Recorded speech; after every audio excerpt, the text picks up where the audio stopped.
Hay verdades que no gritan, solo esperan, como la campana que dejó de sonar sin explicación. En un pueblo donde el pasado aún susurra entre muros antiguos, una flor blanca, una confesión y un pacto roto revelarán que el silencio, a veces, es más elocuente que la culpa. ¿Desde dónde estás escuchando esta historia? ¿Y qué hora es allí? Cuéntamelo en los comentarios. Vamos a descubrir el misterio. Llegué a San Esteban del Mar en la última mañana de abril, cuando el aire aún conservaba el aliento húmedo de la madrugada y las gaviotas parecían flotar sin intención alguna de descender. No era un lugar desconocido para mí. Años atrás había pasado allí unos días durante la convalecencia de una amiga, y recordaba con claridad la forma en que la brisa del mar tenía un modo peculiar de silenciar las conversaciones sin interrumpirlas del todo. Me hospedé en la fonda El Ancla Azul, una casa de piedra clara con ventanas que daban a un jardín irregular, donde los rosales parecían ignorar la geometría. El propósito de mi visita no era médico, esta vez, sino social. Había sido invitada a la boda de la señorita Violeta Aranda, joven heredera de modales pulcros y voz dulce, con un tal Hugo del Valle, nombre que me sonaba vagamente familiar sin lograr precisar de dónde. La señora Llorente, dueña de la fonda, me recibió con esa mezcla de cortesía provinciana y curiosidad apenas disimulada que suele desplegarse ante cualquier forastero, especialmente si es soltera, de edad incierta y viaja sola. «Ya verá usted qué boda más bonita», dijo, mientras me servía té de hierbas, sin preguntarme si lo prefería negro. Aunque dicen que hay cosas raras, cosas de familia. No pregunté qué tipo de cosas. Preferí guardar silencio. Siempre he pensado que los secretos en los pueblos, como las mareas, terminan por aflorar sin que nadie los llame. La iglesia de San Esteban se alzaba en lo alto de una loma suave, encalada por fuera y severa por dentro. Llegué con tiempo, como es mi costumbre, y me senté hacia el centro de la nave, no demasiado cerca del altar. La gente del pueblo iba ocupando los bancos con ese ritmo lento y contenido que tienen las celebraciones anticipadas pero inciertas. Todo parecía dispuesto para una ceremonia sin sorpresas, hasta que entraron ellas. 3 mujeres vestidas de negro avanzaron juntas por el pasillo central. No llevaban mantilla ni sombreros de ala ancha, pero su atuendo era inequívocamente fúnebre. Ninguna de ellas sonreía. Tampoco parecían tristes. Eran altas, delgadas, y compartían un aire familiar, una estructura de rostro alargada, los ojos ligeramente entornados, y una manera de mirar sin mirar del todo. Tomaron asiento en la segunda fila, a la izquierda del altar. «Son las primas de la novia», susurró una mujer a mi lado, sin que yo hubiera preguntado nada. «¿Primas?», murmuré. «Las hermanas de los Aranda del otro lado del río. Nadie se explica lo del negro. Dicen que juraron no vestirse de otro color desde lo de la otra boda. Pero eso fue hace años. La frase quedó suspendida entre nosotras. Fingí abanicarme, aunque no hacía calor. Una segunda voz, esta vez detrás de mí, añadió: «Siempre vienen juntas y siempre callan». Giré levemente el rostro para observarlas. Una de ellas, la mayor quizás, sostenía entre las manos un pequeño relicario cerrado. Las otras 2 cruzaban las manos sobre el regazo. El negro que vestían no era de duelo reciente, sino de algo más profundo y envejecido, de algo que no deseaba ser olvidado. Y sin embargo, nadie parecía dispuesto a preguntar por qué. El murmullo de los invitados comenzó a elevarse como una niebla suave, imperceptible al principio, hasta que incluso el organista dejó de tocar. Habían pasado ya 20 minutos desde la hora marcada en la invitación. El oficiante, un hombre delgado y de mirada inquieta, se desplazaba del altar al lateral, con pasos que intentaban parecer tranquilos, pero no lo eran. «¿Dónde está el ramo?», preguntó una voz al fondo, con tono más alto del que exigía la ocasión. Miré a mi alrededor. Efectivamente, el altar carecía del tradicional ramo de novia. No había flores frescas en el banco donde debía sentarse Violeta, ni en las manos de las damas de honor. La propia novia aún no había llegado, lo cual no me sorprendía en exceso. Pero lo que realmente comenzó a inquietar a todos fue otro detalle, aún más definitivo. «El novio tampoco está», dijo el sacristán, sin rodeos, cuando una señora lo abordó para preguntarle por qué no comenzaba la misa.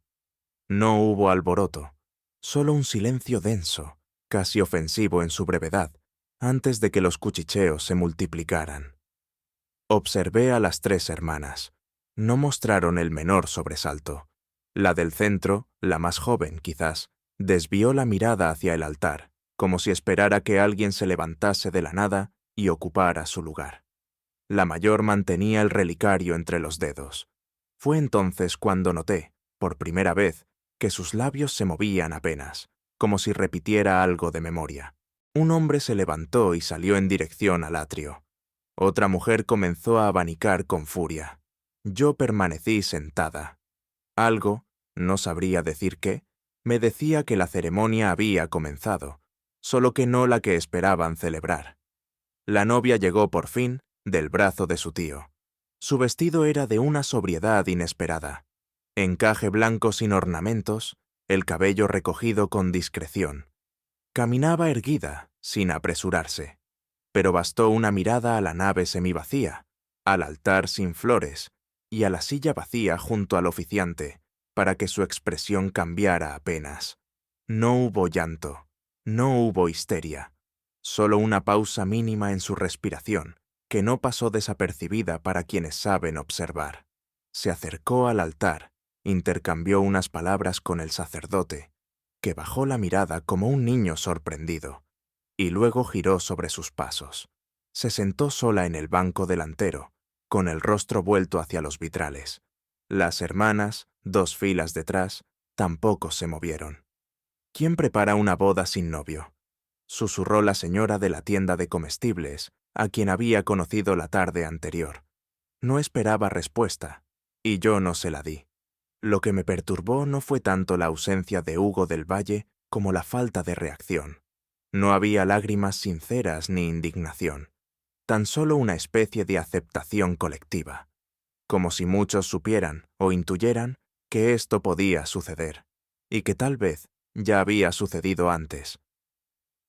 Vi a la hermana del relicario cruzar una mirada breve con la novia. Fue un instante, pero me bastó para comprender que entre ellas había una verdad no pronunciada, y que yo había llegado a un lugar donde las ausencias pesaban más que las presencias. Fue entonces cuando la madre de Violeta, sentada en el último banco, se inclinó hacia su hermana y murmuró algo que no alcanzamos a oír. La otra, más rígida, no respondió, pero su mano tembló apenas sobre el bolso de cuero oscuro. No fue el comentario lo que me inquietó, sino la mirada que siguió. Una de las hermanas de negro giró levemente la cabeza, justo lo suficiente para observarlas, y sonrió con una dulzura ausente, como quien reconoce un recuerdo compartido y decide no interrumpirlo. En ese momento supe que la historia de esta boda estaba escrita mucho antes de que yo llegara. El tránsito desde la iglesia al casino del paseo marítimo se hizo en un silencio más sonoro que cualquier comentario. Algunos caminaron deprisa, como si desplazarse impidiera pensar. Otros lo hicieron despacio, mirando hacia el suelo o fingiendo conversar. El cielo se había cubierto de una bruma tenue que no anunciaba lluvia, pero que borraba los bordes de las cosas, como si el día se negara a completarse. En los jardines del casino, las mesas dispuestas para la recepción parecían haber quedado atrapadas en una espera que ya no tenía sentido.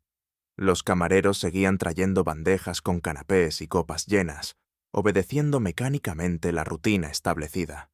La orquesta, discretamente replegada en una esquina, ejecutaba piezas suaves, sin entusiasmo ni interrupción.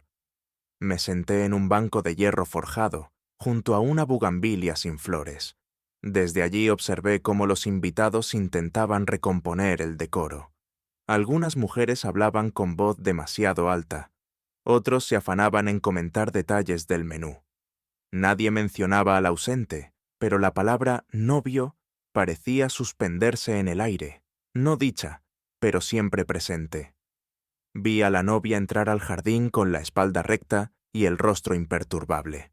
Saludó a algunas personas, intercambió palabras con su tía y se retiró al interior sin probar bocado. Su serenidad era impecable, pero no natural. Una serenidad compuesta, casi ensayada, como si aceptara el guión de una escena que no había escrito, pero que conocía de memoria. Y entonces noté otra cosa. No había desorden, no había confusión, solo una extraña armonía entre todos los presentes, como si hubieran asistido a algo más que una boda cancelada, como si lo sucedido no fuera, en el fondo, una sorpresa.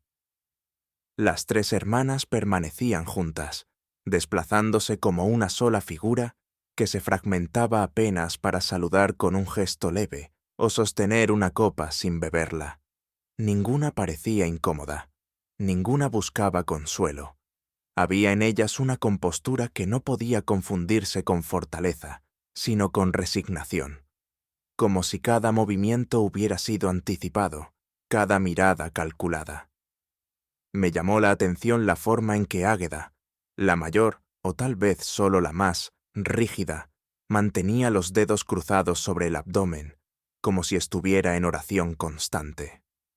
Pilar, de facciones más suaves, sostenía una servilleta doblada entre los dedos, sin utilizarla. Consuelo, la más joven, parecía ligeramente más presente, pero incluso en ella había una ausencia que se insinuaba en su mirada errante. Nadie se atrevía a preguntarles nada. Una señora de edad avanzada se les acercó para ofrecer palabras de cortesía, pero fue recibida con una sonrisa vacía y una inclinación de cabeza, tan breve como distante. La señora no insistió. Las observé de nuevo, más atentamente. Su vestido negro no era luto reciente, sino un hábito. No había adornos en su atuendo, ni broches, ni pañuelos de encaje. Eran como estatuas, o más bien como guardianas de algo que debía permanecer intacto. Lo inquietante no era su serenidad, sino su ausencia de sorpresa, como si no esperaran otra cosa que lo que acababa de ocurrir, como si ya lo hubieran vivido antes. Me levanté y comencé a pasear entre las mesas, fingiendo buscar un canapé que no deseaba. Fue entonces cuando me detuve frente a la mesa principal, donde debían sentarse los recién casados. Todo estaba dispuesto con esmero. Platos alineados, copas relucientes, servilletas dobladas con precisión geométrica. Pero lo que me llamó la atención fue algo mucho más sutil. La copa de Hugo, la del novio ausente, estaba llena. Una copa de vino tinto, servida hasta el nivel exacto que indicaba conocimiento del protocolo. Sin embargo, estaba intacta. No mostraba el menor indicio de movimiento, ni siquiera la huella de un dedo. A su lado, el plato permanecía vacío. Nadie se había atrevido a retirarlo. La copa de violeta, en cambio, sí tenía leves marcas. Alguien, ella misma, supuse, había intentado beber. Tal vez por cortesía, tal vez por reflejo. El contraste me pareció extraño. Si alguien hubiera creído que él llegaría, ¿habrían mantenido su lugar en la mesa como si nada? ¿O era todo una escenografía para disimular lo que todos sabían de antemano? Escuché cerca de mí una conversación en voz baja. Dos hombres hablaban de Hugo con una mezcla de reprobación y desdén. Uno de ellos dijo: «No es la primera vez que hace algo así, pero esta vez es distinto». No pregunté a qué se refería. Lo importante no era la frase, sino el tono. No había sorpresa en su voz, solo la resignación amarga de quien confirma una sospecha antigua. Me aparté discretamente hacia uno de los laterales del jardín, donde una mesa auxiliar había quedado desatendida. Allí, una mujer muy mayor, con sombrero de paja adornado con una cinta violeta, permanecía sentada sola. Su cuerpo frágil se curvaba ligeramente hacia adelante, como si el peso de la ceremonia, o de su memoria, la venciera.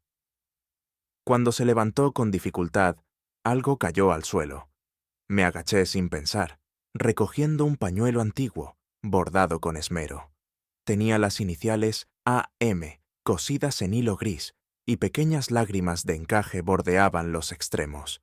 Estaba limpio, pero su textura hablaba de otros usos, de otras manos. Se lo tendí con cortesía.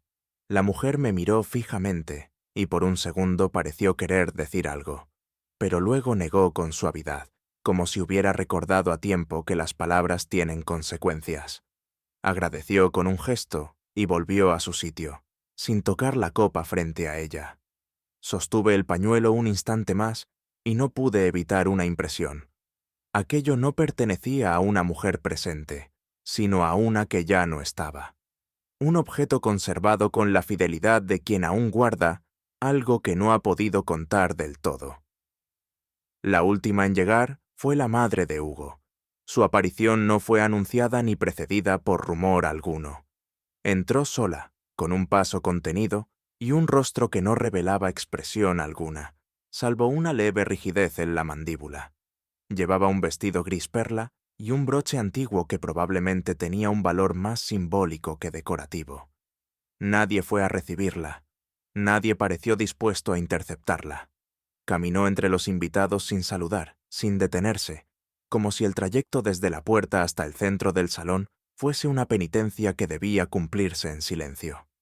Vi cómo su mirada pasaba por encima de las cabezas, sin detenerse en ninguna, hasta que encontró a Violeta. La novia la observó con fijeza. No se movió, no sonrió, no bajó la vista. Entre ambas se estableció un diálogo sin palabras, cargado de una historia que yo aún no comprendía. La madre del ausente tomó asiento en una silla vacía, junto a un jarrón con flores marchitas. No pidió nada, no aceptó nada. Solo se quedó allí, inmóvil, como si el tiempo hubiese cesado su curso para ella mucho antes de esta mañana. Y en ese silencio, el ambiente pareció cambiar levemente de tono, como si el pasado hubiese llegado por fin a ocupar su sitio. Fue mientras una camarera dejaba una bandeja de petit four que la oí pronunciarlo. Apenas un susurro, dirigido a nadie en particular, quizá a sí misma. Pero era una frase que no debía tomarse a la ligera. Sabía que esto volvería a ocurrir. No pregunté a qué se refería, no en ese momento. Pero la frase se me clavó como una semilla en terreno fértil. Su tono no era de sorpresa, ni de dolor, sino de certeza, de ciclo cumplido. Y comprendí, sin aún comprender del todo, que lo que estaba ocurriendo no era nuevo. Solo era, quizás, la repetición inevitable de algo que nunca se cerró. La mañana siguiente me acerqué a la estación con el pretexto de tomar el aire del mar en sus andenes vacíos. No fue difícil entablar conversación con el jefe de estación. Un hombre de mediana edad, con manos callosas y una afición desbordante por los horarios impresos. Bastaron 2 frases cuidadosamente formuladas y un comentario sobre la puntualidad británica para que accediera a revisar el registro del tren procedente de Oviedo. No, el señor Hugo del Valle no había sido visto por ningún empleado. Ningún caballero de su descripción había comprado billete, ni fue nombrado por los revisores. Si iba a casarse aquí, debió llegar por ese tren, pero no lo hizo. Lo dijo sin malicia, pero con esa rotunda certeza que solo poseen quienes viven midiendo el paso de los trenes, más que el de las personas. De regreso a la fonda, la noticia se esparció sin dramatismos, como se disuelve el azúcar en un té templado. No generó protestas ni gritos, solo la confirmación callada de lo que ya todos, al menos en parte, sabían. Hugo no había venido, y quizá nunca había tenido la intención de hacerlo. Mientras cruzaba la plaza principal, reparé en el escaparate cerrado de una floristería. Una pequeña tarjeta en el cristal decía: «Pedido para la boda. Aranda suspendido por ausencia de destinatario». La caligrafía era limpia, la tinta negra. Un anuncio sencillo, sin intención cruel, pero había en él una forma de exactitud que me incomodó, como si las flores, al igual que el tren, supieran más de ausencias que de llegadas. Esa misma tarde, mientras se retiraban discretamente los manteles blancos de la recepción fallida, escuché fragmentos de conversación entre las hermanas de negro. No hablaban para ser oídas, pero tampoco lo evitaban. Su tono era bajo, pero no conspirativo. Parecía más bien el de quienes ya no tienen necesidad de ocultar lo sabido. «Nunca hay huida», dijo Águeda, sin dirigir la frase a nadie en particular. «El pasado siempre encuentra la forma de regresar. Siempre». Pilar asintió, sin levantar la vista de su servilleta. Consuelo, en cambio, sostuvo la mirada de una joven criada que pasaba cerca. Fue una mirada breve, casi imperceptible, pero dejó a la muchacha paralizada durante un instante. Luego, como quien despierta de un sobresalto íntimo, continuó su camino. No era necesario que pronunciara más palabras. Las frases flotaban como sentencias preestablecidas, afirmaciones que no buscaban respuesta. Me pregunté si esas mujeres habían perdido algo más que un pariente o una oportunidad. Tal vez habían renunciado, hacía tiempo, a un tipo de esperanza que otras aún conservaban sin saberlo. Aquel tipo de serenidad no es natural. Es una forma endurecida del recuerdo, una convicción de que todo retorno es castigo, o tal vez justicia. Observé el gesto casi ceremonial con que doblaban sus servilletas, idéntico entre las tres, un movimiento que parecía aprendido hace años, repetido en otros contextos, en otros silencios. Y comprendí que no era esta la primera vez que una boda había sido interrumpida en sus vidas. Al final del día, Violeta abandonó el pueblo. No hubo escenas, tampoco despedidas. Subió al coche de su tía sin lágrimas, con una dignidad que resultaba más conmovedora por lo contenida que por lo explícita. Sostenía un pequeño bolso blanco entre las manos, y en su rostro no quedaba rastro de rubor ni de sorpresa. Alguien susurró que había empacado todo en menos de una hora. Otro afirmó que había roto el espejo de su habitación antes de marcharse. Yo no vi nada de eso. Solo vi una figura que se alejaba, llevando consigo algo más pesado que la humillación, el peso de lo inexplicable. El coche giró al final de la plaza y desapareció entre los árboles. Nadie aplaudió su entereza. Nadie maldijo al ausente. Pero el ambiente en la fonda se volvió más denso, como si el pueblo, al perder a su novia, ganara un fantasma. Y en ese silencio final comprendí que el verdadero escándalo no era la fuga del novio, sino el hecho de que nadie, ni siquiera Violeta, pareciera genuinamente sorprendido. Al día siguiente informé a la señora Llorente que prolongaría mi estancia algunos días más. Alegué cansancio, necesidad de descanso, el deseo de aprovechar el clima marítimo antes de regresar a St. Mary Mead. Ella no preguntó nada. Asintió con la cabeza, como si hubiera esperado esa decisión.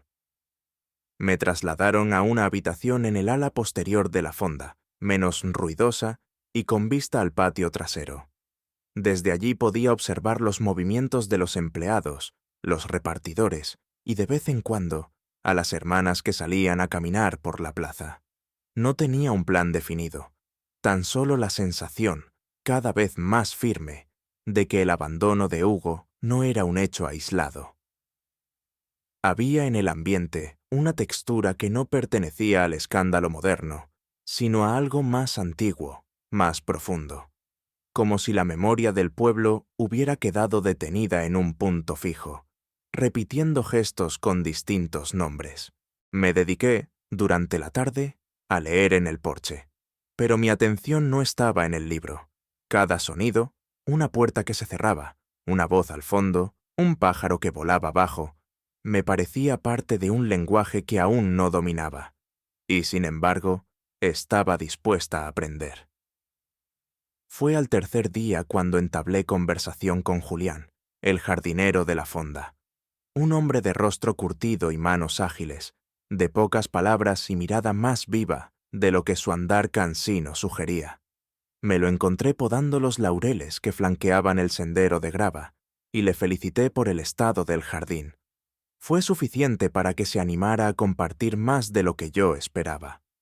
«¿Sabe usted, señora?», dijo sin dejar de cortar. «La noche antes de la boda, vi a un hombre merodeando por aquí. No era del pueblo». «¿Está seguro?». «Tan seguro como de que no era un gato», respondió con una sonrisa seca. Me explicó que lo había visto desde la ventana del cobertizo, moviéndose entre los setos con paso irregular. No parecía buscar nada, pero tampoco se comportaba como un ladrón. Cuando trató de acercarse, el hombre desapareció en dirección a los pinares. No se lo había contado a nadie. ¿Para qué? Si no hay novio, ¿a quién se le va a buscar?, concluyó. Guardé silencio, pero en mi interior comenzó a formarse una pregunta distinta. ¿Y si ese hombre no venía a buscar, sino a devolver algo? Esa misma tarde, la señora Llorente me permitió acceder a la habitación que habría ocupado el señor del Valle. La maleta seguía allí, intacta. Nadie la había reclamado. Sobre la cómoda, una camisa doblada con cuidado, una corbata sin estrenar y un frasco de colonia apenas usado. No me moví con prisa. En este tipo de espacios, la información no se encuentra revolviendo, sino esperando a que una la vea. Y fue entre las páginas de un viejo libro de sermones, olvidado junto a la cama, donde encontré la carta. El sobre era de papel grueso, amarillento por el tiempo. No tenía remitente, pero estaba dirigido a Hugo del Valle, con letra pulcra. La fecha, escrita en tinta azul, me hizo detener la respiración. 3 años atrás.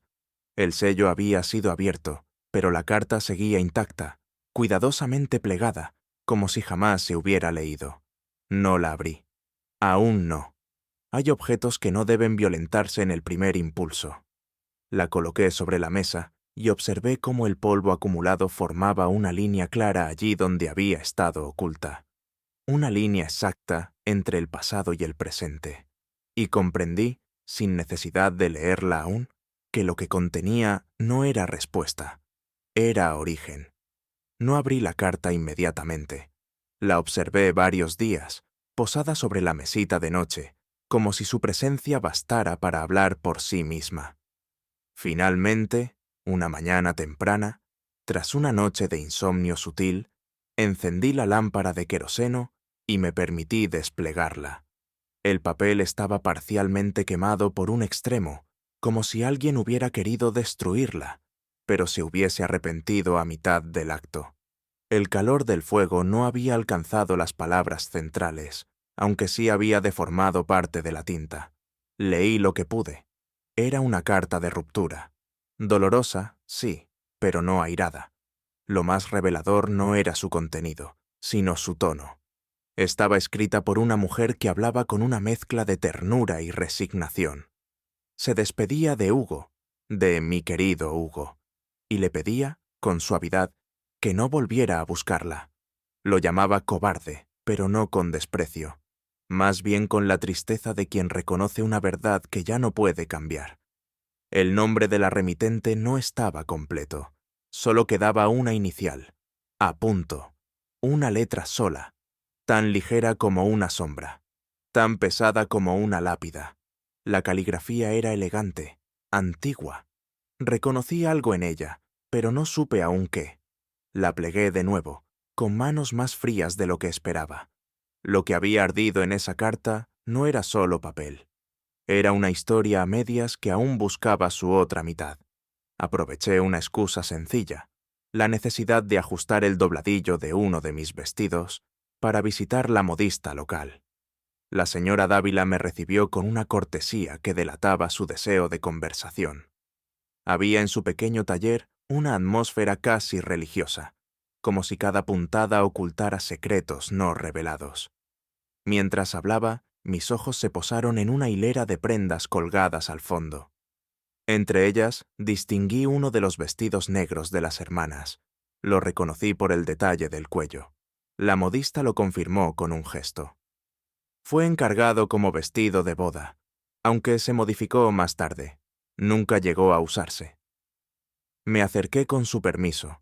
Había una etiqueta cosida a mano, con hilo blanco. Llevaba un apellido bordado y una fecha incompleta. Pero lo que me detuvo fue otra cosa. El forro interior. Limpio. Impecable. Un vestido de ceremonia que jamás tocó un altar. ¿Quién lo encargó?, pregunté.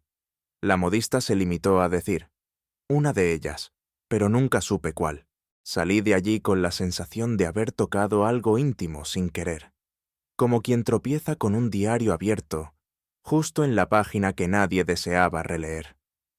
Las visitas que siguieron no fueron entrevistas formales. Prefiero observar en los márgenes de lo cotidiano. Bastó una charla fugaz con la panadera, un paseo con la mujer del farmacéutico y un intercambio de palabras con el anciano que barría la plaza para confirmar lo que ya sospechaba. Ninguna de las 3 hermanas había estado casada. No en secreto, no en el extranjero, no por error del registro civil. En San Esteban del Mar, donde todo se sabe aunque nadie lo diga, ese tipo de detalle no pasa desapercibido. Una mujer que no se casa puede ser motivo de lástima. 3 hermanas, todas sin esposo, vestidas siempre de negro, no pueden serlo sin levantar murmullos. Y sin embargo, en este pueblo, nadie murmuraba. Al menos no en voz alta. Lo que se percibía no era escándalo, sino respeto temeroso, como si el hecho de no haberse casado no fuera una elección, sino una penitencia. Recordé la frase que Águeda había pronunciado días antes. El pasado siempre encuentra la forma de regresar. Empezaba a entender que, para ellas, el matrimonio no era una meta fallida, sino un terreno prohibido, un territorio del que habían sido expulsadas, o del que ellas mismas se habían apartado. ¿Pero por qué juntas? ¿Por qué ese luto compartido? Tal vez, me dije, no lloraban a un hombre, sino a una versión de sí mismas que se había extraviado mucho antes de esta historia. Fue en la rebotica de la botica, donde una señora viuda, de manos enjutas y voz rasposa, me ofreció té con tila sin preguntar si lo deseaba. Hablamos de los años, de los inviernos pasados, de los dolores que cambian de sitio. Hasta que, sin preámbulos, dijo, «Del Valle, ese apellido trae funerales, no bodas». La frase cayó con una naturalidad desconcertante. Yo no la había nombrado, ni a Hugo, ni a nadie. Le pregunté qué quería decir con eso. Es viejo. Viene de antes de usted, y de antes de mí. No sé si es una maldición o una costumbre, pero en este pueblo, las bodas que llevan ese apellido no llegan al altar, o no lo cruzan. Hizo una pausa. Luego añadió, y si lo cruzan, no vuelven. No insistí. No era el momento. Me despedí con cortesía. Pero al salir, la vi mirar el reloj, no para ver la hora, sino como quien espera que el tiempo retroceda lo suficiente como para cambiar algo que nunca debió ocurrir. Afuera, el viento había cambiado de dirección, y sentí, con la certeza que solo da el instinto, que los fantasmas en este pueblo no se paseaban por las noches, vivían entre los vivos. Esa tarde caminé por el jardín trasero de la fonda, sin rumbo claro. El sol descendía con lentitud, y el aire tenía esa calma tibia que precede a los silencios importantes. Pasé junto a los laureles, bordeé el estanque seco y me detuve frente al macizo de hortensias, donde el suelo se elevaba apenas, como si algo respirara debajo. Me agaché sin una razón aparente. La tierra estaba suelta. No fresca, pero sí alterada. No fue difícil apartar la capa superior de hojas caídas. Y entonces lo vi. Un objeto metálico, oxidado, incrustado entre las raíces. Era un anillo. No una sortija cualquiera, sino un anillo de compromiso. La piedra había desaparecido, pero el engaste permanecía, desnudo y herido. Lo levanté con cuidado. El metal estaba áspero, corroído por la humedad y los años. No tenía inscripción, ni iniciales, ni fecha. Solo un círculo incompleto, como la promesa que representa. Volví a cubrir el hueco con tierra y hojas, pero ya nada estaba como antes. El anillo pesaba poco, pero su hallazgo alteró algo en mí. Comprendí, de forma intuitiva, que no lo había perdido nadie por descuido. Ese anillo había sido ocultado. ¿Un símbolo rechazado? ¿Una despedida no pronunciada? ¿Una confesión que no pudo decirse en voz alta? Lo llevé conmigo, envuelto en un pañuelo, no porque pensara usarlo, sino porque el pasado, cuando por fin emerge, exige que alguien lo sostenga. Y yo, sin saber por qué exactamente, ya había asumido ese papel. Con el anillo aún envuelto en mi pañuelo, caminé esa mañana hacia el viejo cementerio del acantilado, sin compañía y sin prisa. No lo había visitado en mis anteriores estancias en San Esteban del Mar, quizá porque el lugar no figura en las guías, ni en los recuerdos felices de nadie. Desde la verja herrumbrosa, observé a las 3 hermanas.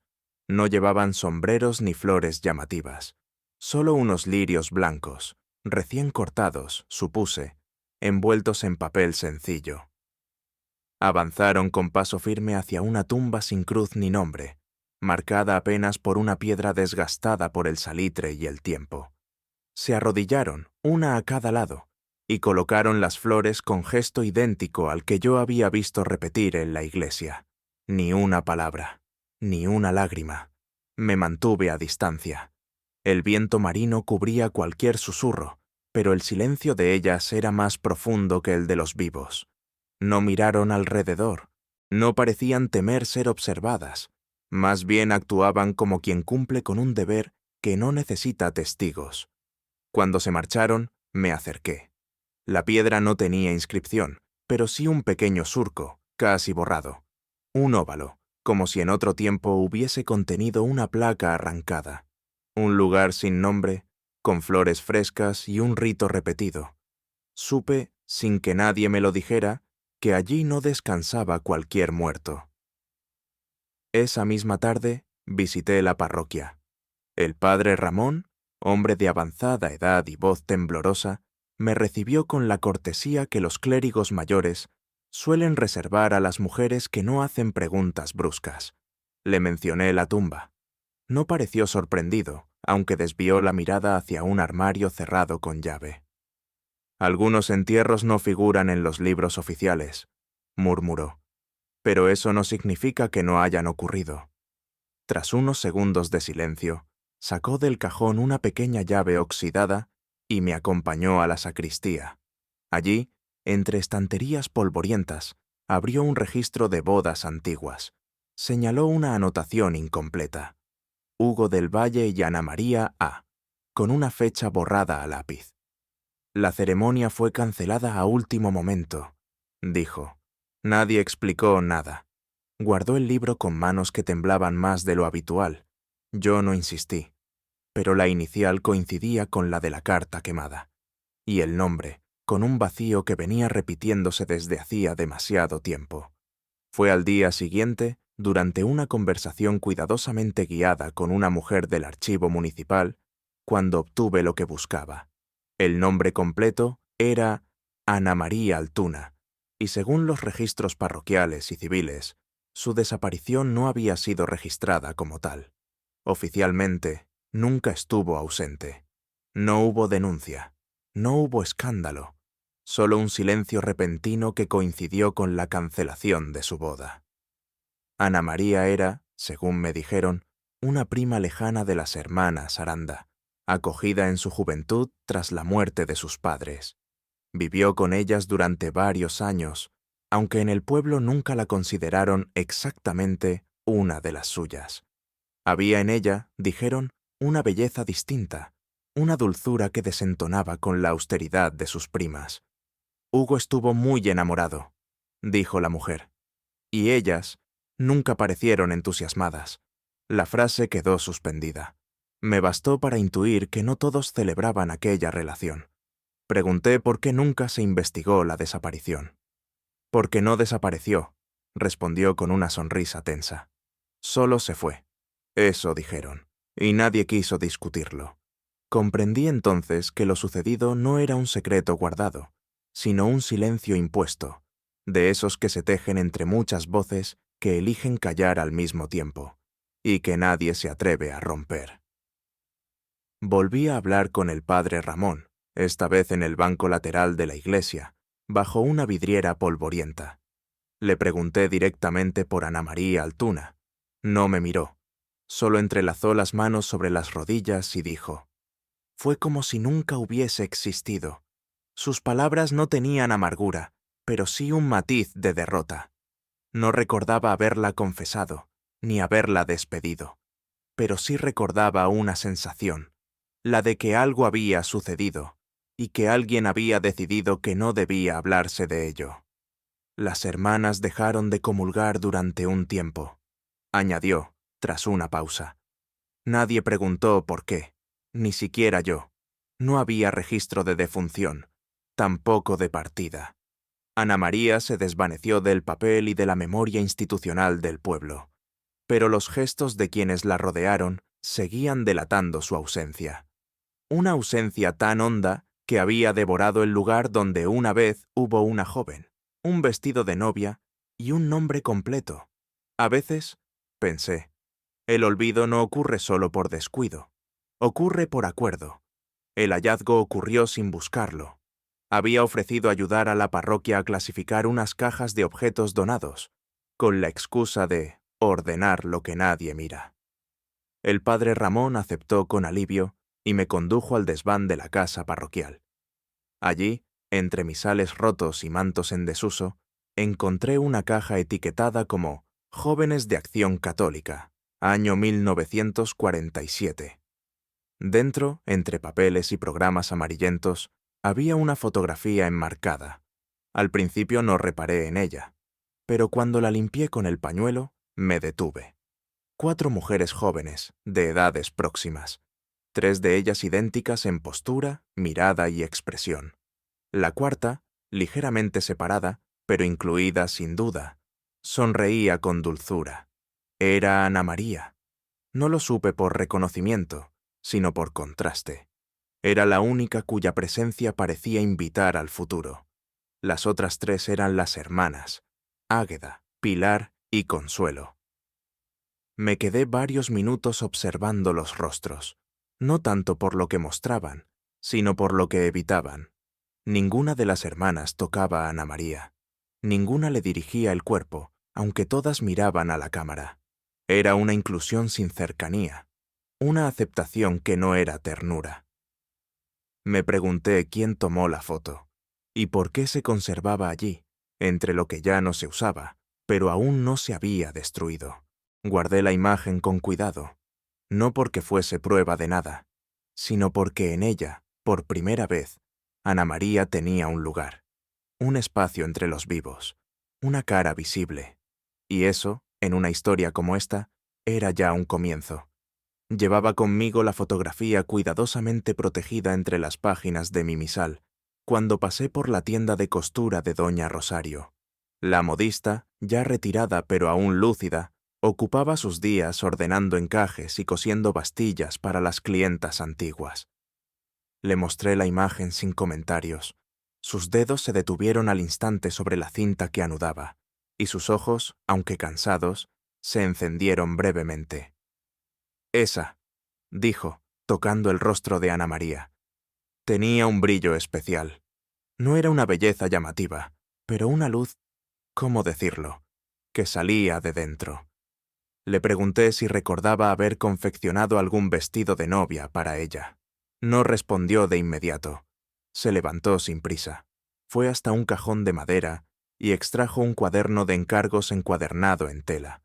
Me lo mostró con la delicadeza con que se enseña una herida cerrada. «Hubo 2 encargos para la misma boda», dijo, pasando las páginas. «El primero era de lino antiguo, con bordado en el escote. El segundo, de raso liso, sin adorno. Uno fue recogido, el otro nunca». Guardó el cuaderno sin mirar el número de página. Parecía saberlo de memoria. Nunca entendí por qué necesitaban 2. Yo tampoco. Pero el vestido sin reclamar era, quizá, un cuerpo que nunca llegó a vestirse. Me atreví a preguntar si Hugo del Valle, Había acompañado alguna vez a la novia a las pruebas. La modista sonrió con tristeza. Él no vino, pero estuvo en el pueblo. Lo sé porque vino a verme su tía, doña Adela. Me pidió que no comentara con nadie que Hugo había regresado unos días antes de la boda. Eso habría sido apenas semanas antes de la desaparición de Ana María. La costurera recordaba con claridad los murmullos, la tensión sorda que flotaba por las calles durante aquellos días.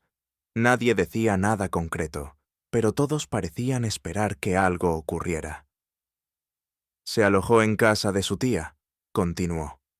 No visitó a las hermanas, tampoco a Ana María, que yo sepa. Algunos pensaban que había cambiado de idea, que iba a romper el compromiso. Sus dedos jugaron con un alfiler sin cabeza mientras hablaba. Pero nadie lo dijo en voz alta, porque ellas seguían preparando todo, y porque él se marchó otra vez, como si nada hubiera pasado. Me retiré con una creciente inquietud. Un regreso no anunciado, una visita sigilosa, una ausencia posterior. Todo parecía demasiado preciso, demasiado contenido. Y sin embargo, nadie había protestado. Nadie había buscado. En aquel pueblo, incluso el escándalo parecía saberse administrar. Durante varios días, observé sin intervenir. La rutina de las hermanas no variaba en lo visible. Misas breves, paseos matinales, costuras en la galería.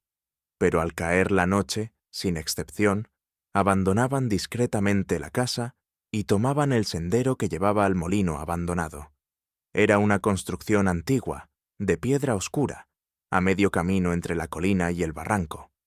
La capilla anexa, consagrada décadas atrás, había caído en desuso. Nadie, salvo ellas, parecía recordarla. Una noche decidí seguirlas desde lejos. Caminaban juntas, con paso acompasado, envueltas en chales que les cubrían el cabello. Portaban un pequeño farol, cuya luz apenas rompía la oscuridad. Entraron en la capilla sin encender más lámparas. Me situé a una distancia prudente, lo bastante cerca para oír, aunque no lo suficiente para entender del todo. No eran rezos comunes. Repetían frases con exactitud ritual, casi como letanías. Entre cada oración dejaban un silencio largo, cuidadosamente medido. No parecía una ceremonia piadosa, sino algo más íntimo, más contenido. Una de ellas, creí que era Consuelo, marcaba el ritmo, y las otras dos respondían. Ninguna palabra era espontánea. Nada parecía fluir desde la emoción. Todo, en cambio, obedecía a un orden preciso. Y ese orden, más que la devoción, era lo que me produjo escalofríos. Volví cada noche durante 3 jornadas. Las frases cambiaban ligeramente, pero la estructura se mantenía. Una invocación, una respuesta, una pausa. Luego otra invocación. Ninguna alusión directa a la fe, a la Virgen ni a santos conocidos. Una tarde, antes de su partida, las observé doblar con esmero 3 pañuelos idénticos, bordados con las mismas iniciales. Las colocaron en un pequeño cofre que siempre llevaban con ellas al molino. No eran gestos casuales, tampoco recuerdos. Era una práctica aprendida, un esquema que no buscaba consuelo, sino repetición. No supliques, sino cumplimiento. Y entonces comprendí que lo que allí sucedía no era lamento, era mantenimiento. Mantenimiento de algo sellado, acordado en un tiempo lejano, y que aún, de alguna manera, seguía vigente. La enfermedad de Pilar fue repentina. Nadie hablaba de contagios ni de achaques previos. Simplemente, una mañana no bajó a desayunar, y por la tarde deliraba entre sudores y fiebre. El médico acudió con prisa y gesto desconcertado. No halló causa visible, aunque administró lo que pudo. Pero fue durante la segunda noche, cuando sus hermanas se turnaban para velarla, que ocurrió lo inesperado. Yo había sido llamada por Águeda, alegando que Pilar pedía ver a alguien externo. No supe si creerla, pero fui. Al llegar, encontré a Pilar entre sábanas mojadas, los ojos cerrados pero los labios en movimiento. Consuelo la sujetaba por la mano. No pareció notar mi presencia. Me senté en silencio. Fue entonces cuando Pilar murmuró, con una voz que parecía salir no de su boca, sino de su conciencia. Pensábamos que bastaría con una muerte. Nadie respondió. Águeda apretó la mandíbula. Consuelo bajó la mirada. Yo sentí un estremecimiento que no se debía al clima. «Una sola», susurró Pilar. Pero no bastó. Se agitó brevemente y luego cayó en un sopor profundo. El médico fue llamado. Diagnosticó fiebre nerviosa. No encontró razones médicas concluyentes. Pero lo que me inquietó no fue el delirio, sino el eco que provocó. Las otras dos hermanas no preguntaron qué había dicho. No se miraron entre sí. No comentaron nada tras mi partida. Solo volvieron, esa misma noche, al molino. Con los pañuelos, con el cofre, con la misma regularidad de siempre, pero por primera vez con una expresión distinta, como si aquello que temían no fuera ya lo que hicieron, sino lo que podría suceder si alguien, por fin, lo descubriera. La frase de Pilar, aquella que se deslizó entre la fiebre como un secreto mal sellado, no me abandonaba. Pensábamos que bastaría con una muerte. No era solo una confesión, era una declaración compartida, plural. No yo, sino nosotras. Pasé esa noche despierta, repasando con cuidado los pequeños gestos, los silencios encadenados que, en otro contexto, habrían parecido respeto o resignación. Pero en este caso, bajo la luz de lo que ya se insinuaba, eran otra cosa. Formas de encubrimiento, complicidad, y comencé a recordar con precisión quirúrgica las formas en que cada hermana pronunciaba el nombre de Hugo. No muchas veces, pero suficientes. El tono siempre era el mismo, suave, medido, casi neutro. Ninguna parecía dolida, ninguna parecía celosa, y sin embargo, ninguna mencionaba a otros hombres. No había viudos, ni antiguos pretendientes, ni anécdotas lejanas. Solo él, solo Hugo. Fue al leer una carta antigua, encontrada entre papeles olvidados de la rectoría, que comprendí el alcance del silencio. Estaba dirigida a quien sepa escuchar más allá de las palabras, y firmada con 3 iniciales, entrelazadas, las 3. Aquel hombre no había sido solo el prometido de una. Había sido, en distinto grado y tiempo, el centro emocional de las 3 hermanas. Ninguna lo había dicho, porque decirlo habría sido romper un pacto más profundo que cualquier lazo de sangre. La carta no hablaba de amor directamente, pero sí de destino, de haber crecido bajo la sombra de una misma promesa, de haber sido criadas para entregar, cada una a su modo, algo que no podían compartir. La mujer que desapareció, Ana María, no era solo una prometida inoportuna, era, entendí, una intrusa que les recordó su incapacidad para poseer lo que habían deseado en común. No la odiaban, quizás, pero la necesitaban, o mejor dicho, necesitaban lo que su presencia despertaba. La frustración que no podía expresarse entre hermanas sin destruirlas. El dolor que solo podía proyectarse hacia afuera, hacia alguien cuya desaparición no implicara una guerra abierta, sino una tregua tácita. Comprendí que Ana María no fue eliminada por celos simples, sino por la necesidad de restaurar un equilibrio interno. El pacto no era para callar un crimen, sino para conservar algo que habían compartido sin admitirlo, una pasión no correspondida, convertida en vínculo. El castigo no fue para ella, sino para lo que representaba. Y quizás pensaron, ilusamente, que una única muerte bastaría para calmar la corriente subterránea de deseo, rivalidad y culpa que habían cultivado en silencio durante años. Pero como sucede en los pueblos y en los corazones que se parecen a ellos, nada se entierra del todo. Solo se cubre de apariencias, y se reza lo justo para mantener la calma. Decidí visitar a la madre de Hugo. No era una mujer cercana a las hermanas, y su casa, una antigua vivienda al borde del campo de manzanos, se mantenía cerrada al bullicio del pueblo. Aceptó verme con una cortesía distante. Tomamos el té en una sala donde los relojes habían dejado de funcionar hacía años. Al principio se mantuvo en silencio, como si cualquier pregunta mereciera, por castigo, no ser formulada. Pero cuando mencioné a Ana María, bajó la taza sin hacer ruido. Nunca fui ciega, señorita Marple. Solo preferí no mirar de frente. Su voz no tenía culpa, sino cansancio. Sabía que mis nueras potenciales no serían mujeres fáciles. Las tres crecieron compitiendo sin saberlo. Hugo no era particularmente fuerte de carácter. Se dejó llevar, como un junco entre corrientes. La observé en silencio.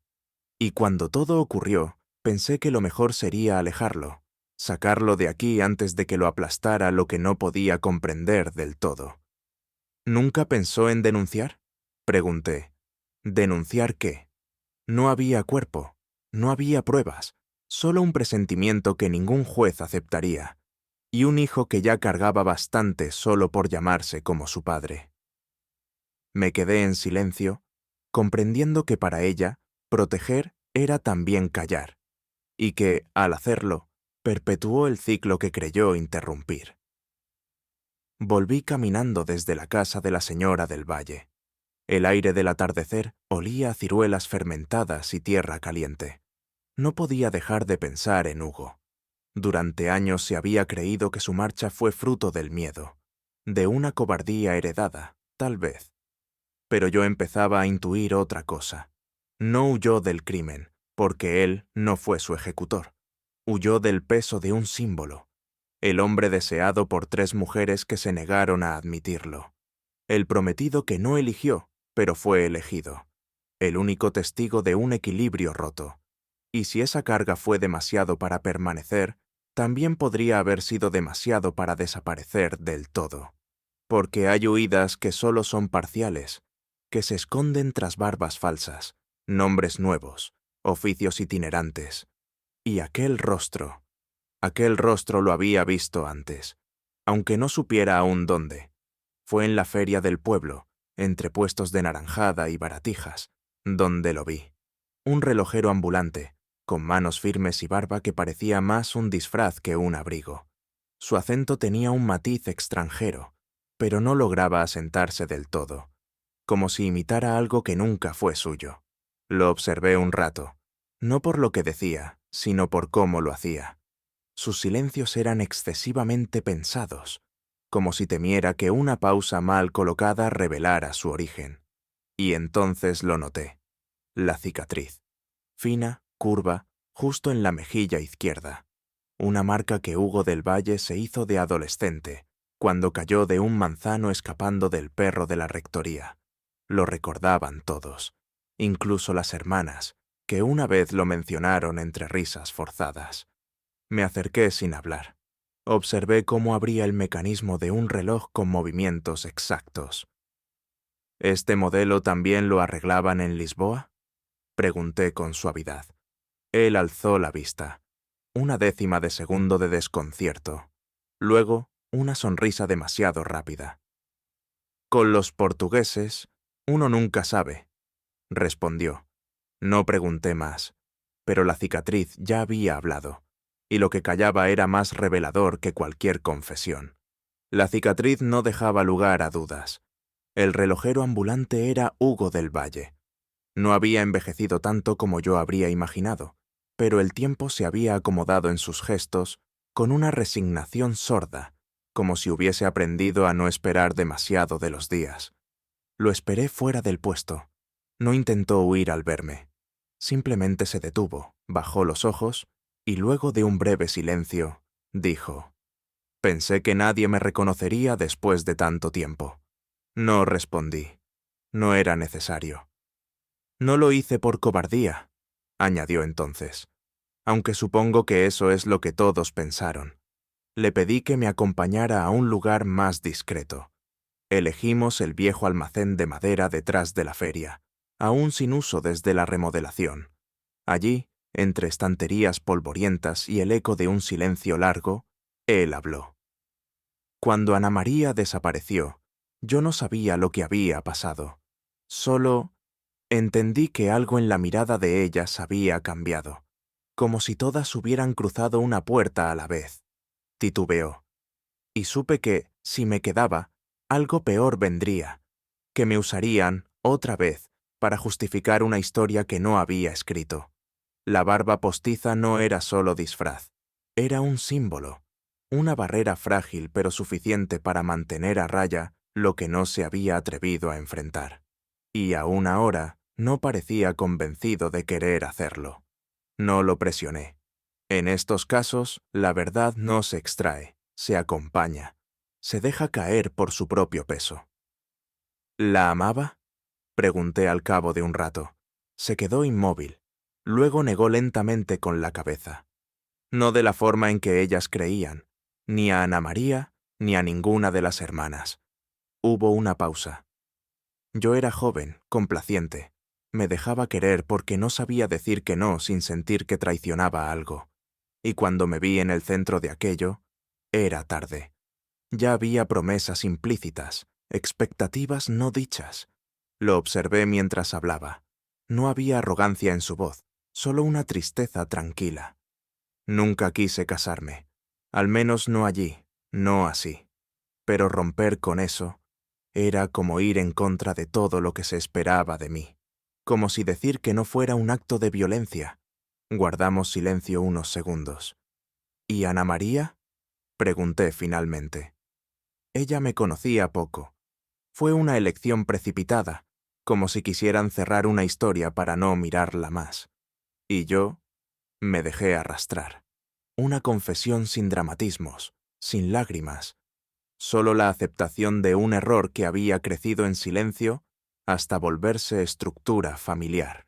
No podía quedarme, porque no sabía cómo detener lo que se repetía. Lo mismo de siempre, con otros nombres, otras formas, pero la misma raíz. Y al irse, dejó intacto el ciclo.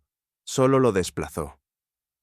Esa misma noche, Hugo aceptó cenar en la fonda del pueblo. Quizá fue una forma de reconocer que su huida había terminado, aunque su tono seguía siendo el de quien camina con un pie aún en la frontera. Pidió vino, nada especial. Lo sirvieron sin ceremonia. Compartimos mesa con discreción. Nadie más parecía prestarnos atención, salvo el dueño, que no apartaba la mirada, como si intuyera algo por debajo de la superficie. Brindamos por los años que no habían pasado, al menos en apariencia, por las respuestas que aún no sabíamos si queríamos, por el silencio que a veces pesa menos que las palabras. Hugo bebió sin apuro, y a los pocos minutos, su rostro cambió. No fue un colapso repentino, sino un desvanecimiento lento, como si el suelo se convirtiera en agua y él no opusiera resistencia. Llamaron al médico. Yo me quedé junto a él, tomando su pulso, observando su respiración. Estaba vivo, solo inconsciente. El diagnóstico fue preciso y desconcertante. No era veneno, al menos no uno letal. Era un sedante fuerte, administrado con mesura, como para garantizar sueño sin dolor. ¿Un intento de asesinato?, preguntó alguien. No, respondí. Alguien no quiso matarlo, solo apartarlo. ¿Pero por qué ahora, después de tantos años? ¿Y quién lo habría hecho? ¿Con qué fin? Las preguntas comenzaron a encadenarse de nuevo, y la respuesta, como siempre, no estaba donde todos miraban. A la mañana siguiente, encontré la nota en la habitación que Hugo había ocupado en la fonda. El papel era delgado, doblado con una precisión casi escolar, y sin sobre.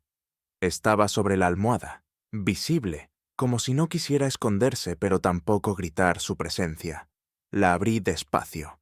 La tinta era azul, temblorosa, como escrita con dedos que dudaban a cada palabra. Señorita Marple, yo fui quien colocó el sedante, no porque quisiera hacerle daño, sino para evitar lo que temía que ocurriera si hablaba demasiado pronto. Él no está preparado para enfrentar todo lo que cayó, tampoco nosotras. Desde pequeñas compartimos muchas cosas, pero nunca aprendimos a compartir la verdad. Cada una guardaba una parte y la completaba con imaginación, con rencor, con necesidad. Nos alimentamos de lo que no dijimos. Yo Yo no fui parte activa de lo que ocurrió con Ana María. No estuve cuando desapareció. No fui consultada. Solo supe después por los gestos, por lo que no preguntaron, y entendí que ya era tarde. Quise confesarlo muchas veces, pero siempre había algo más urgente, más grande, más silencioso.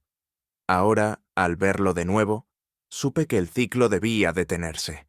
No podíamos seguir pagando con repeticiones. No él, no esta vez. Yo quise liberarlo. Consuelo. Me senté un momento, releyendo en silencio. No había justificaciones, pero sí algo más difícil de definir. Una necesidad de redención que no buscaba absolución. Solo romper la rueda.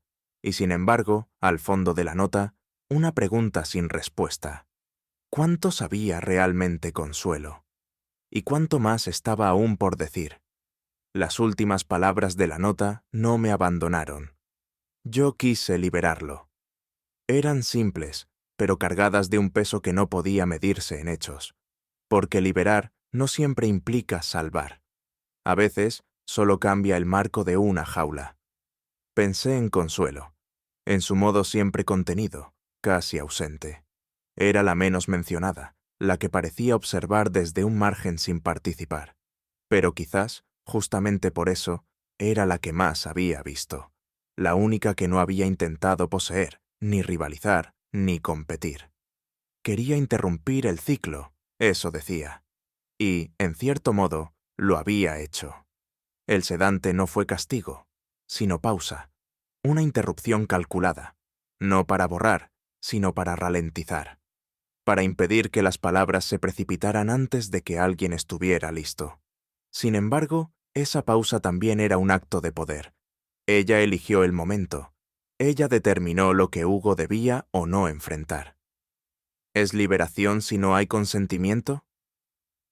Me quedé con la nota en la mano, sabiendo que no había respuestas fáciles, solo capas, memorias que se cruzaban sin cerrarse, vínculos hechos de culpa y ternura, de secretos compartidos, y otros que ni siquiera se habían formado del todo.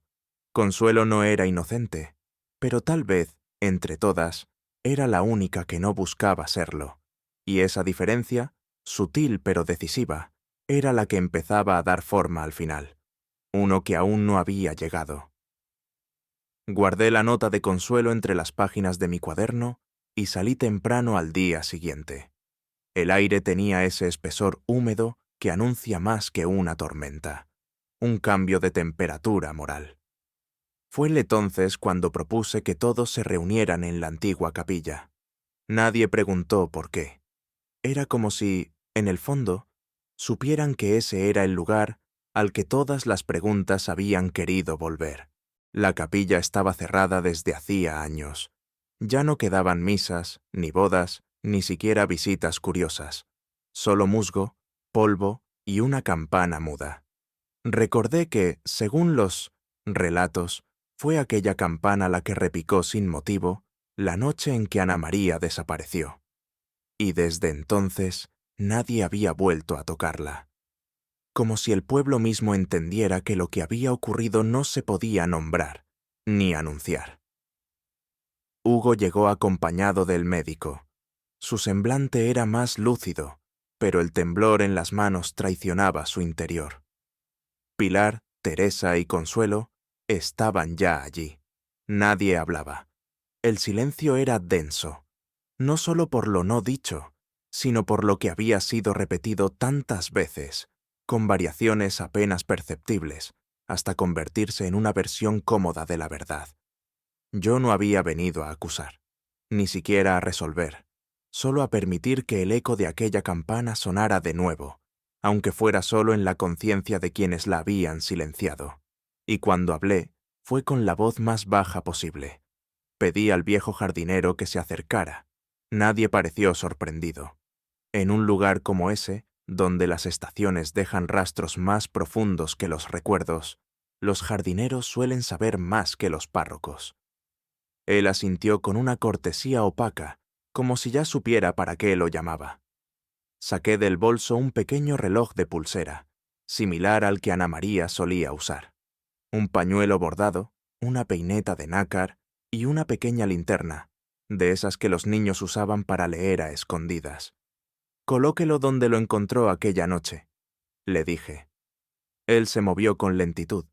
Puso el reloj en un rincón del altar, la peineta junto al escalón de piedra y el pañuelo en un banco trasero. Así fue, así lo vi, y así lo recordé, murmuró. El silencio se volvió más profundo, no por la escena, sino por su reconocimiento. Era una reproducción exacta de aquella noche, demasiado precisa para ser casual. Hugo cerró los ojos. Pilar se cubrió la boca. Teresa desvió la mirada. Solo Consuelo mantuvo la vista fija, como si esperara algo inevitable. «Lo importante no es cómo lo reconstruimos ahora», dije, con voz serena, «sino por qué cada uno de ustedes ha permitido que esta escena se borrara de la memoria colectiva. Porque esa no era solo una capilla. Era el lugar donde la historia fue interrumpida a la fuerza y luego cosida con hilos que no aguantaban más la tensión. Y alguien, lo sabía, estaba por romperlos». Fue Pilar quien habló primero. No lo había hecho antes, ni cuando Hugo fue hallado, ni cuando se leyó la nota, ni siquiera cuando la escena fue reconstruida. Solo ahora, en la capilla, su voz surgió como un desgarro inevitable. «No fue premeditado», dijo, bajando la cabeza. «No fue un crimen pensado». Todos permanecieron en silencio. Ni un suspiro, ni un juicio. Esa noche, Ana María estaba furiosa. Algo en ella había cambiado desde que Hugo dijo que se iría. Nos acusaba a todas. Decía que la habíamos empujado a esa boda, que le habíamos robado la voluntad. Sus palabras se quebraban con cada sílaba. Nos gritó, nos insultó. Teresa intentó calmarla. Yo también lo hice. Pero ella me empujó. Yo reaccioné. La empujé también. Una pausa que duró demasiado. Cayó. Se golpeó la cabeza con la esquina del banco. No sangró mucho, pero no reaccionaba. Consuelo gritó: «Teresa». Teresa fue quien tocó la campana. Instinto, quizás, o culpa. No lo sé. No lloraba, pero su cuerpo entero parecía temblar por dentro. Después todo fue confusión, silencio, miedo. El reloj, el pañuelo, quedaron allí, como si fueran restos de un terremoto doméstico. Y nosotras cerramos la puerta, no a la capilla, a la historia. Nadie se movió. Nadie preguntó más. Solo una verdad dicha sin adornos. No era una revelación, era una herida abierta. Y como toda herida, tardaría en mostrar su profundidad real. La enterramos esa misma noche, continuó Pilar, sin esperar confirmación ni consuelo. En la tumba sin nombre, detrás del ábside, allí donde antes poníamos las flores marchitas de las misas. No explicó cómo cavaron, ni quién lo sugirió primero. Solo dijo: «Lo hicimos, las tres. Después, regresamos. Cada una con una mentira distinta, pero todas apuntando a lo mismo. El olvido, no a la impunidad, al silencio». Hubo una pausa. Desde entonces llevábamos flores frescas, no todos los días, pero sí en las fechas que ella habría recordado. Su santo, su cumpleaños, el día que Hugo debió haber regresado. No hablaban de ella, no la lloraban. La recordaban con gestos secretos, actos que solo ellas entendían. Y sellamos un pacto, que no volveríamos a amar, que ninguna repetiría aquello, ni boda, ni deseo, ni ilusión, como si el castigo fuera vivir en pausa. Consuelo se abrazó a sí misma. Teresa cerró los ojos. Hugo no dijo nada.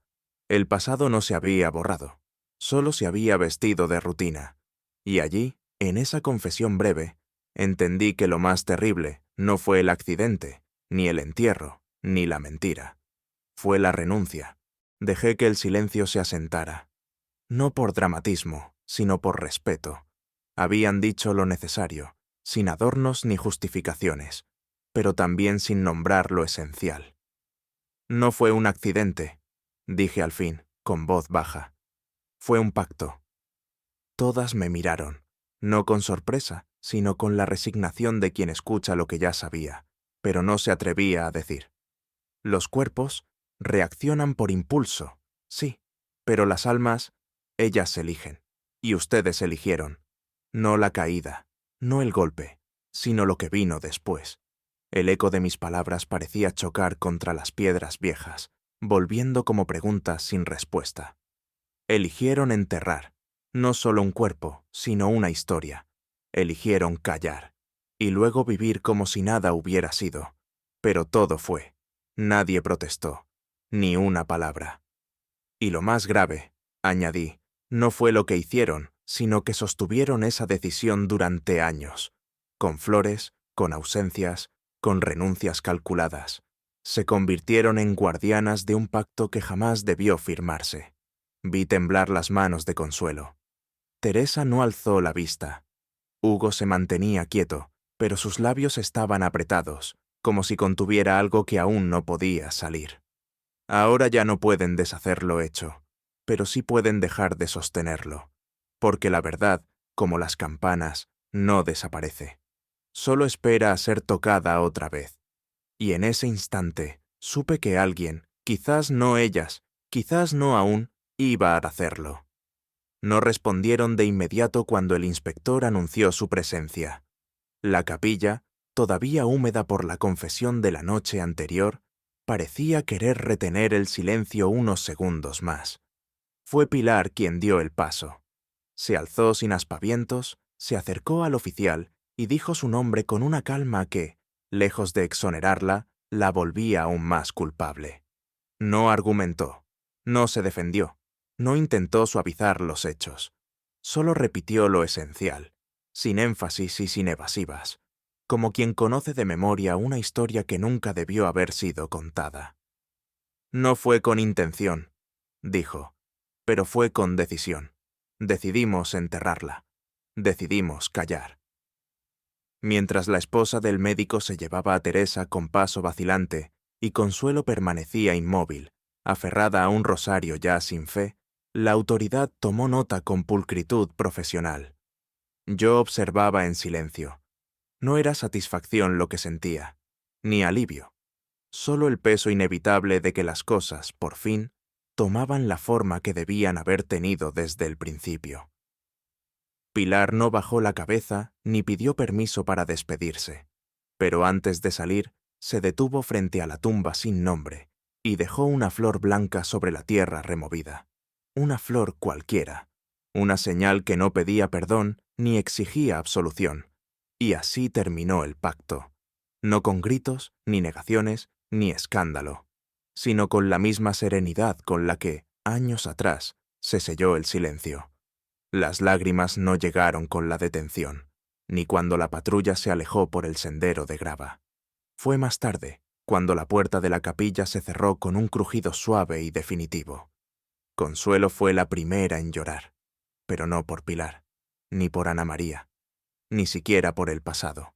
Lloró porque algo más profundo, más secreto, más íntimo, se había quebrado.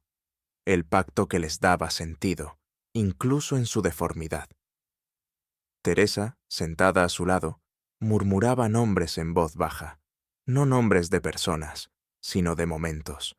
El día que cosieron juntas el vestido de la comunión, la vez que Ana María perdió el tren y todas pasaron la noche en vela. Fragmentos dispersos de una vida compartida y ya irrecuperable. Yo no las interrumpí. Entendí que no lloraban por lo que se había perdido, sino por lo que ya no podían sostener. Porque el pacto, por oscuro que fuera, era también una forma de pertenencia, una raíz, y ahora que se había roto, no quedaban palabras, ni consuelos, ni instrucciones para lo que venía después. Solo el temblor de una identidad disuelta, y el eco de una culpa que ya no podía compartirse. No hubo despedidas. Hugo dejó la casa al amanecer, con una maleta modesta y un abrigo que ya no le pertenecía del todo. No pasó por la capilla. No volvió a mirar la verja donde Ana María solía esperarlo. El médico me lo dijo en voz baja, casi con vergüenza. Se fue hacia la estación. Dijo que no volvería.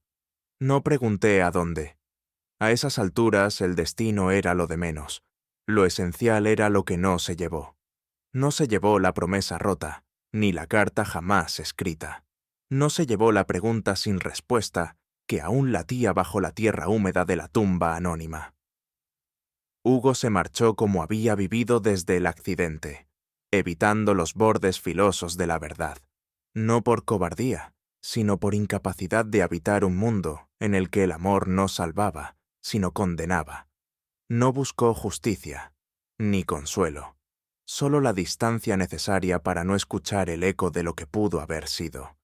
Y así, su partida no fue una huida, fue la afirmación silenciosa de que hay caminos que, una vez negados, ya no se pueden tomar sin traicionarse a uno mismo. Me llegó al tercer día, sin remitente, pero reconocí de inmediato la letra firme y elegante de la madre de Hugo, un trazo que no titubeaba, salvo en las últimas líneas. Señora Marple, comenzaba.